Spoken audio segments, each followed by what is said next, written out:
As a former jeweler to the royals and the stars, Stephen Barnard has worked on the rings, bracelets and other jewelry worn by the rich and famous. His most memorable creation was the iconic Swan Lake necklace worn by Princess Diana, and he also worked on the iconic Taylor Burton diamond, and it is these pieces that gives him the experience to predict what could feature in an engagement ring seen in any much-anticipated future proposal by Prince Harry to Meghan Markle. "I think if Harry were to propose it would be a ring with a large diamond, with a few little diamonds set around it," said Stephen. "I think it will be stylish. I think it will be a large cut diamond, with maybe a dozen or so paved stones, lots of little diamonds all set together, around it. I don't think he will choose a sapphire like his mother's. Precious stones are dated. She is young, vivacious, American and stylish. I don't think they will be very traditional. I think they will be more modern. I think it will be platinum, with maybe a few eternity rings to go with it."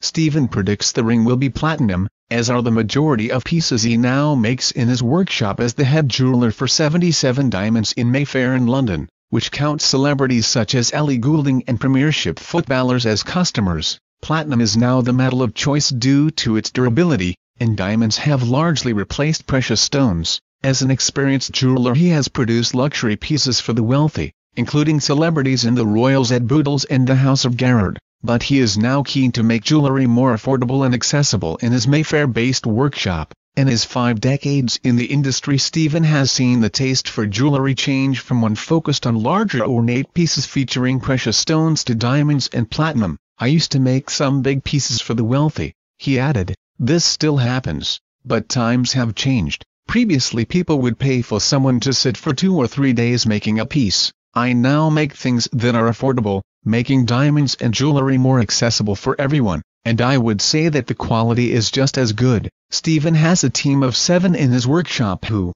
under his guidance, produce jewelry for 77 Diamonds, working with the company's team of designers. He now produces what he calls more accessible jewelry, focusing on cheaper pieces without compromising on quality. He has adapted to move with the times, seeing changes in trends, not least in the desire for diamonds. "I have always worked with precious stones," added Stephen, "but in the last 10 years demand for precious stones has been swamped by diamonds. I think primarily the diamond is what people are interested in, not the metal around. Not so many people buy colored stones. Diamonds don't scratch, they don't wear, they last a lifetime, so you can pass them on to your children." Around 75% of the jewelry I made 20 years ago was silver and white gold. Now 85% is platinum. It's durable. Rose gold also seems to be growing in popularity. Stephen is also no stranger to working for the rich and famous. Not that he ever knew about it. He previously worked for the House of Barnard,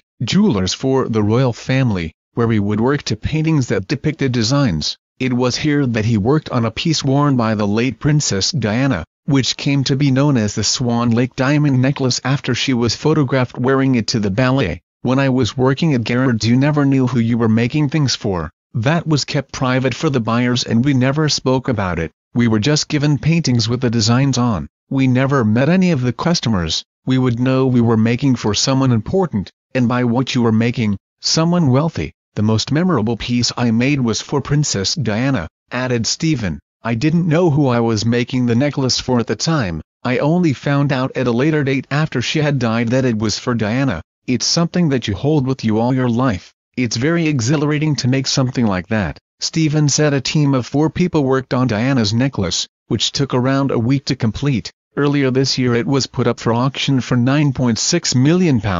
He has produced pieces for Premiership footballers and also worked on Elizabeth Taylor's pear-shaped diamond when it was sold and part of the huge diamond remodeled. Richard Burton bought the 69-carat diamond in 1969, after being outbid by Cartier and persuading them to sell him it for $1.1 million. The huge diamond was originally set in a ring, but Elizabeth Taylor found this was too heavy to wear as a ring and it was changed into a necklace, which she wore to the Academy Awards in 1970. She sold the jewel in 1978 after their second divorce. Stephen never met Taylor, or the buyer either, as has always been the case with the expensive jewelry he has worked on. "Jewelry design is done on trust," he added. "There is so much money passing between people to make something happen. People will pay for ornate jewelry, but I love what I am doing now, in moving to make something for everyone. If I make an engagement ring for someone, I will still sit on the train on the way home and feel that sense of achievement. To do this job you need that.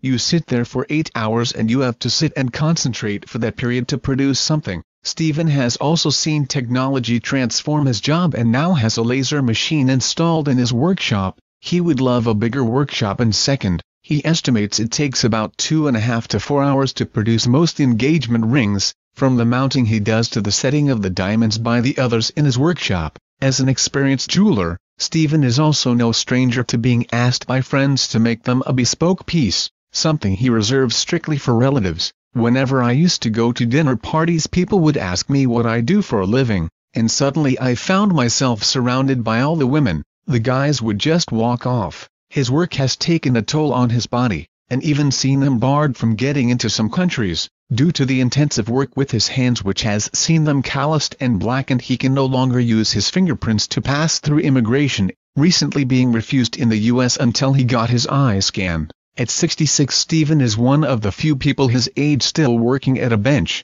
holding back issues with his eyesight or arthritis. He plans to reduce his hours soon, handing over the reins to one of his apprentices, Sam DeVoyle, whom he has worked with for 10 years. He says apprenticeships in the industry are now all but obsolete, but he has worked hard to train new staff. Hatton Garden used to be packed, added Stephen. Around 20 years ago there were 20 workshops like mine. Now I think there is only about 3. It is a shrinking industry in the UK, with a lot of pieces being made overseas now. I think it's sad we don't make our own anymore. I think we have reached a point with quality jewelry where I don't know how we can make it any cheaper and maintain the quality. Stephen started as a jeweler when he was just 15, working in Hatton Garden where he completed an apprenticeship. He went on to design and make jewelry before working for himself when he hit 30. It was around this time that he was commissioned by Garrett and Boodles. He now works for 77 Diamonds, which produces a variety of jewelry, but its largest output is engagement rings, which are mostly diamond and platinum.